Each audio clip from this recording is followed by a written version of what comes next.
சிட்டு வரக்குமலை செண்பகப்பூ பூக்குமலை நாங்குமலை கோங்குமலை நல்முனிவர்கள் வாழக்கூடிய மலை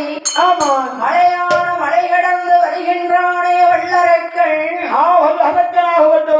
ஆண்டவனை நினைத்து அவமரிக்க வேண்டும் என்று குளித்து தீர்த்தமாடி திருவண்ணீர் காப்புமிட்டான்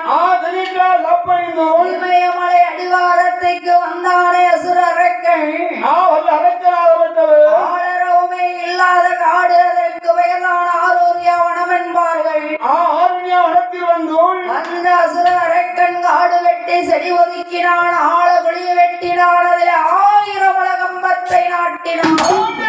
1000 மல கம்பத்துக்கு கீழாக அரக்கன் என்ன செய்கின்றான்